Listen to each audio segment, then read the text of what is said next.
Hi there, welcome back to my YouTube channel, Ben's Autism, ADHD and the Joy of Tanners channel.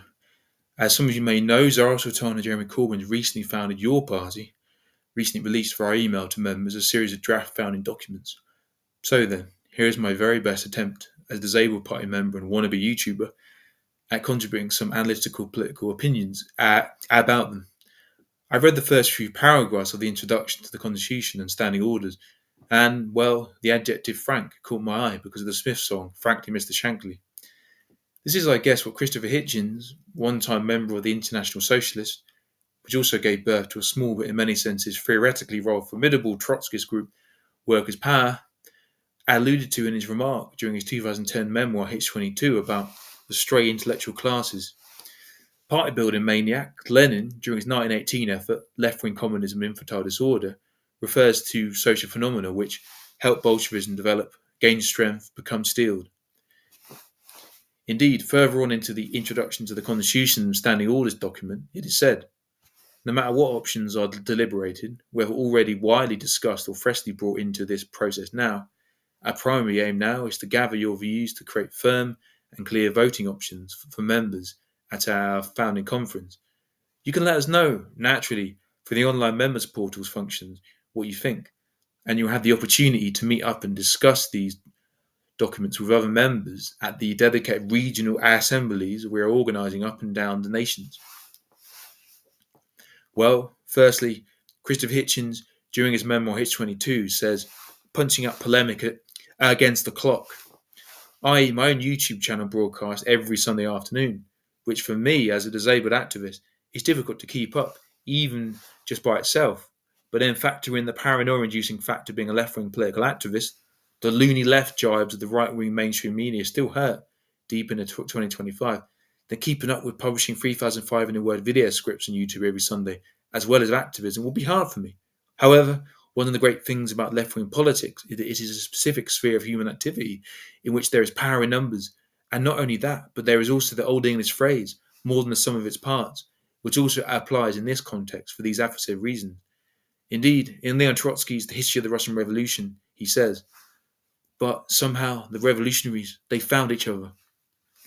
Indeed, the introduction to the Constitution and Standing Orders goes on to say, the papers before you are separated into one with starting ideas, questions and options for the party's constitution, and then another with the same for the party's standing orders. Obviously, but importantly, this is another important example of Max Weber's notion of polar concepts. If you understand one party interconnected concept, then you understand the other. Furthermore, seeing as how your party will soon have an explicitly codified constitution, this already puts us ahead of the erroneously self-praised perfect democracy of the British bourgeois state, which, as even a slovenly sixth former knows, doesn't have a single undeniable written constitution, but has what Lenin would perhaps call an ad hoc approach to historically ongoing codification and historically ongoing interpretation of that constitution. Of course, Lenin's ad hoc phrase conventionally applies to strictly revolutionary political organisation. However, hopefully my transposing it into another sphere of intellectual and practical political activity won't be deemed too erroneous by any comrades, friends and fellow travellers still watching this latest YouTube video of mine. At any rate, the Your Party Introductions to the Constitution and Standing Orders document goes on to say, the Constitution's starting proposals are directed at more abstract portions of a political party's makeup. As such, we are inviting members to directly propose their amendments to the proposed text via the functions on the online membership portal, as well as debating their contents at a series of regional assemblies. Now, Richard Brenner's debatably somewhat overlooked 2009 document, The Methods and Principles of Communist Organisation, available over at the Fifth International website, includes the to some minds anathema-seeming practical political affairs-minded assertion, namely the importance of a division of labour in a revolutionary party. Indeed, a division of labour is incredibly important in my own aspirational, down-to-earth political participation desiring context as a neurodiverse man, or as Hans Spurger once observed of his autistic patients, namely that they generally tended to possess a preference for abstract content. Thus, if the Your Party documents are objectively correct, and the constitution tends to lean towards the more abstract portions of a political party's makeup, then perhaps that's where people like me should devote most of our energies. So then, we have just explored another latter day example or Spurder's observational idea about autistic people often having a preference for abstract content. And yet, we should be careful what we wish for on this score also, just as on many other scores, so to speak. For the aforesaid on this YouTube channel, socialist comedian Mark Steele says, during his book Reasons to be Cheerful, in the 1980s it became common for some comrades to be intensely sceptical about the problem-bereft ramifications of the act of handing the megaphone on demonstration to certain comrades, for fear they would start to blurt out some very awkwardly abstract things such as, "The dialectics of metaphysics are the superstructural fundamentals that reify the commodity fetishism of the proletariat," and other dubiously catchy, dubious as to being capable of attracting non-vanguard sections of the proletariat, amplified slogans. And yet, agitation and propaganda is still a key strategic tactical theme in the aforesaid 2009 document, The Methods and Principles of Communist Organisation. And Hans Spurger once said that the autistic children that came to his clinics were like little professors because they could talk endlessly and in great detail about the particular subjects that caught their interest.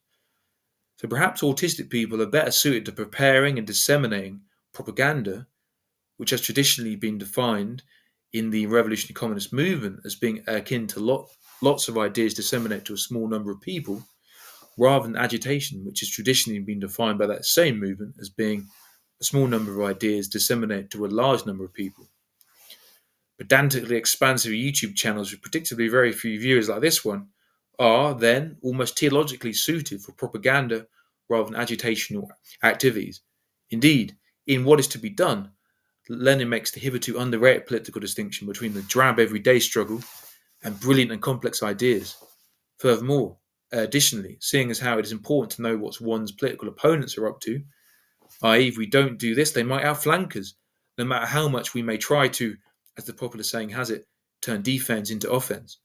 That is why in this video there will now be a reference from the explicitly non-Marxist newspaper, The Observer, named in Will Hutton's 19 October 2025 article entitled 30 billion and counting, how Labour strategy is zeroing in on property and wealth taxes, which has a sort of centre-left version of Lenin's political distinction between the drab everyday struggle and brilliant and complex ideas, namely, Torsten Bell, pensions and treasury minister, has emerged as the group's pivotal figure, invited by the Chancellor to act in practical terms as executive lead.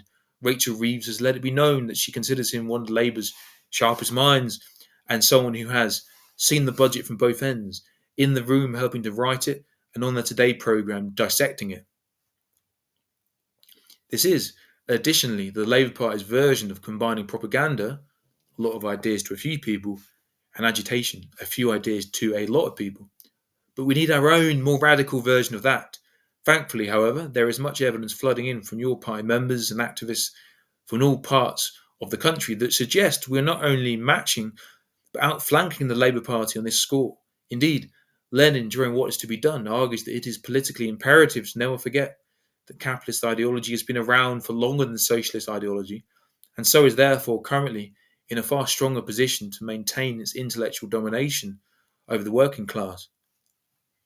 At any rate, during the introduction to the Constitution Standing Order papers, recently sent out from your party headquarters, it is said, the papers before you are separated into one with starting ideas, questions and options for the party's constitution, and then another with the same for the party's standing orders. In Lenin's debatably underrated 1903 pamphlet, What is to be Done, the first 4 chapters, after the preface, all have a 2-part mirror-like linguistic and practical form, which is similar to this particular sentence from this important October 2005 emailed out your party document, Introduction to Constitution and Standing Order Papers, namely, 1. Dogmatism and freedom of criticism. 2. The spontaneity of the masses and the consciousness of the Social Democrats. 3. Trade union politics and social democratic politics. And 4. The primitiveness of the economists and the organisation of the revolutionaries. Exacting stuff, technique of multidimensional activism-wise.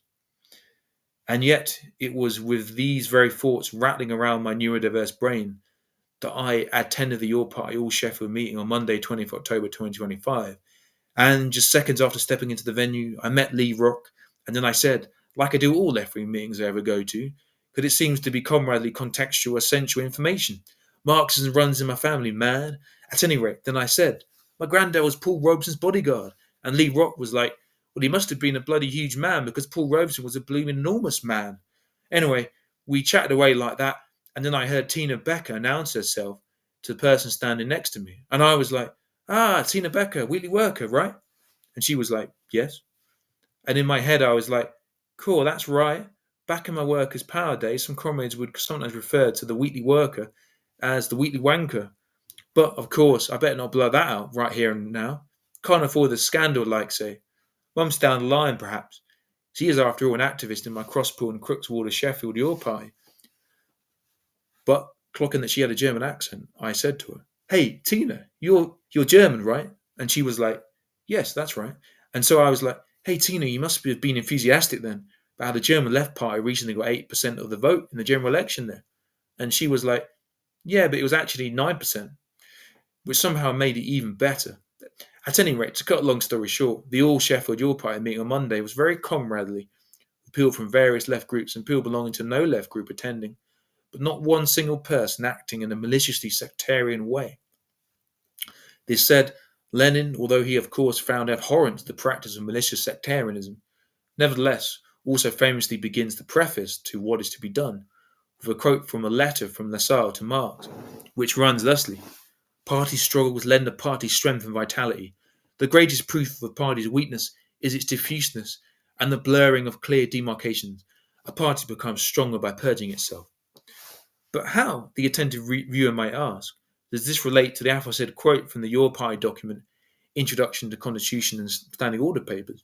Well, in my humble but audaciously ambitious opinion, there needs to be an initial period, which we are debatably still in late October 2025, where various organisations and individuals who are in favour of what is conventionally called a broad left approach to general and particular political strategy exist in the same pre-party formation of your party. Pre-party, that is to say, even in the quantitative context of 800,000 people have already signed up, even if the term pre-party conventionally applies to tiny, sometimes barely more than a dozen strong Trotskyist groupings, as those in favour of a more explicitly revolutionary, thus not broad left in character, but say sharply hard left in character, general and particular political strategy. However, there will come numerous points down the political line, so to speak, maybe in 2026, maybe in 2027, when the distinctions between simultaneously general and particular strategy of revolution, reform, and centrism will no longer be able to be sidestepped. This, then, is why Lenin's famous quotation of a letter from Lassalle to Marx is so important. It seems to me, at any rate, even in late 2025. This said, it would probably be unwise for, at that point in, say, 2026, 27, for revolutionaries to purge the reformists and centrists, or the centrists to purge the revolutionaries and reformists, or the reformists to purge the centrists and revolutionaries, to give, hopefully, clarity and comprehensiveness of expoundation proceedings-wise, all the potential permutations of such potential purging activity within your party, or the near to medium-term future. Indeed, revolutionaries are famous for often being among that particular demographic category, the childless, and yet, both paradoxically and dialectically, one of the greatest revolutionaries that has ever lived, Karl Marx, once said, politics is an exacting mistress. In 2010's Hitch 22, the older Hitchens recollects how the young Hitchens, before he had disappointingly lurched to the political right, when faced with the then state of the British far left, said, I suddenly realised I wanted to have some sort of a good time. Hence the importance, I think, of Robert Louis Stevenson's invention in the sphere of fiction of the split personality or the double life in works such as The Strange Case of Dr. Jekyll and Mr. Hyde, which, naturally enough, I'll devote more video space to unapologetically, passionately investigating in future YouTube videos. Thanks. At any rate, this whole business of both wanting to remain a childless revolutionary and yet wanting to have some sort of a good time also, well, I note how in the British bourgeois press from Tuesday 21st October 2025, the also divine Sophia Money Coates says, I froze my eggs, sized up sperm donors, saw my friends getting pregnant. What's it like to drift through the baby years and at 40 still not know if you really want a child? And at the start of this YouTube video, I debatably, controversially referenced the Smiths song, Frankly, Mr. Shankly. Well, to heap controversy upon controversy, that great flirtatious, ecstatic letter writer Gustave Flaubert once said, contradiction has wild sanity in place. This time it's more an opportune moment, I think, for another Smith's reference. This time, stretch out and wait from, say, the underrated collection Loudon and Bombs, namely, you know, the revolution within the revolution studies, 1960s hippies becoming 1980s yuppies studies, Christopher Hitchens and Stephen Patrick Morrissey both being devotees, shall we say, of the Irish irritant from the perspective of the stuffy, prejudice-saturated milieu of British imperialism, Oscar Wilde. And is there any point in having children? Oh, I don't know. All I do know is we're here and it's now. Indeed, Miss Money Coots goes on to say, this habit started a decade ago, around the time I turned 30.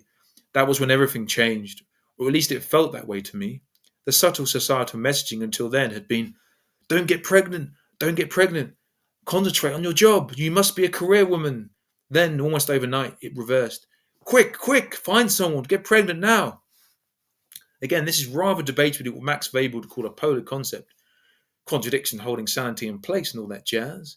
Indeed, Max Weber's oeuvre sheds an in many ways extraordinary extension of light upon this particular first-rate alluring article by this first-rate alluring particular journalist, insofar as he once said, as is disclosed by the classic academic article, Max Weber's long dialogue with Karl Marx, I'm a class-conscious bourgeois. I mean, God, Marx may have been a bourgeois intellectual and even got married to and had kids with a woman from the reactionary classes, a certain Jenny Westphalen.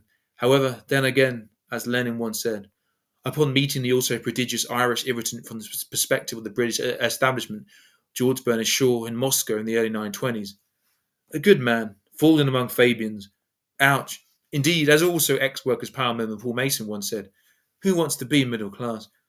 Put in other words, would you rather model yourself on centre-left boorish policy-walk maniac Ed Miliband, or on some partially sinister, partially seductive, totally exciting blend of Christopher Hitchens, 1980s left-wing Stephen Patrick Morrissey, and Mark Steele?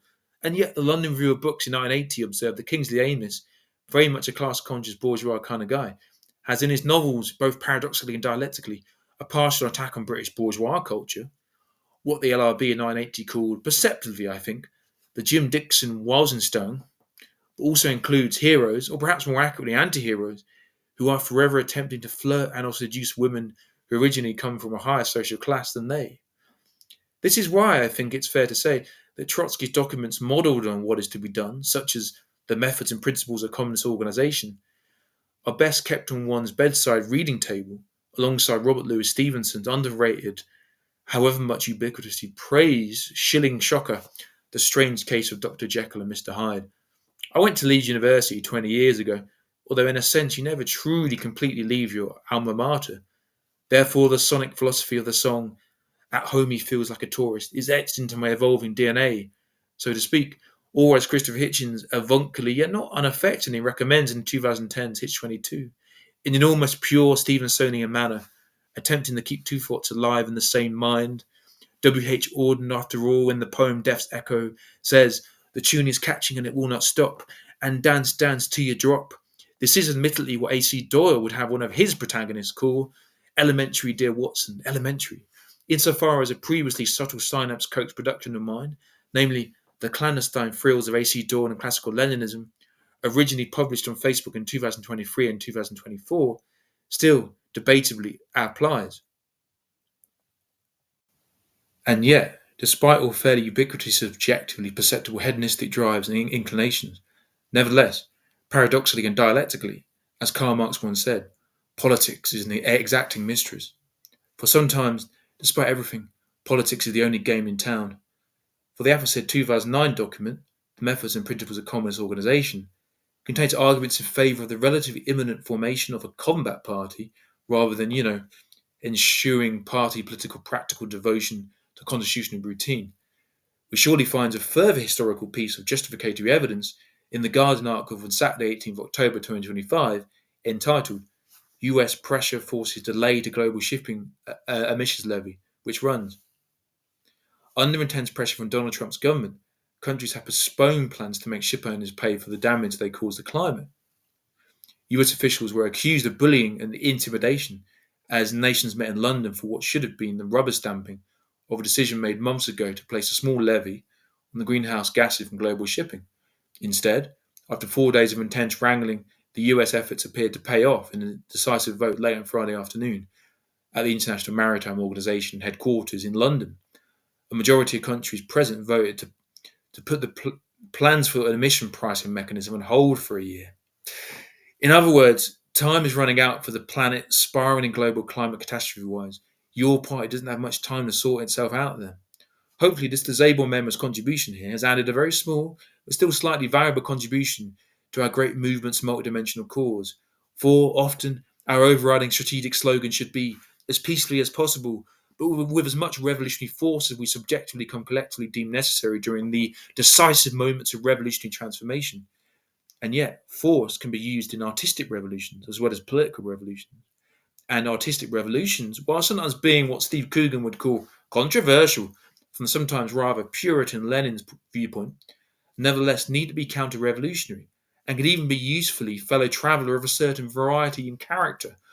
Take the Guardian's piece on Terry Gilliam and Monty Python from Tuesday, 21st of October 2025, entitled I Said Goodbye to Heath Ledger as Urinal, a stroll round Terry Gilliam's pivotal places. For example, a recent journalistic article in which it is said, after arriving on a boat from the US in 1968, Gilliam's career really took off with the TV comedy sketch show Monty Python's Flying Circus. I wonder if he felt an outsider. They'd all been to Oxford or Cambridge while he was, in his own words, a monosyllabic Minnesota farm boy, albeit one with a talent for animation. I was in awe. They were so clever with words, great performers. I was just this guy cutting up pieces of paper and mucking around. But my sense of humour was like theirs, even though mine was more visual. That's the thing about Python, the chemistry of the six of us. We were different, we thought, but the combination produced an inexplicable chemical magic. As Yosemite Sam has said on a YouTube channel, if you have autism or ADHD, you are neither introvert or extrovert. And in my first YouTube video on this channel, Autism, ADHD and the Joy Tangents, I made reference to William Burroughs' gloriously anarchic, gloriously serendipitous literary compositional technique, the cut-up technique. Additionally, however, those also British-based pioneers of sorts, that is to say Scottish post-rock pioneers Mogwai, once went on record with the sublimely succinct philosophical come artistic formulation, mix dark and light and you get magic. Maximo Park, during their album Our Earthly Pleasures, also engage in constructive philosophical come artistic activity by saying an almost daydreaming Dadaist collage counts concept. Think of how we tessellate. Back in 1970s Britain, Monty Python were perpetually magic-making social phenomena that was, thrillingly, more than the sum of its parts. Indeed, again, in Richard Brenner's still underrated 2009 document, The Method and Principles of Communist Organisation, it is adamantly stated that there is nothing short of a necessity aspect to the practical notion of a division of labour within a revolutionary party.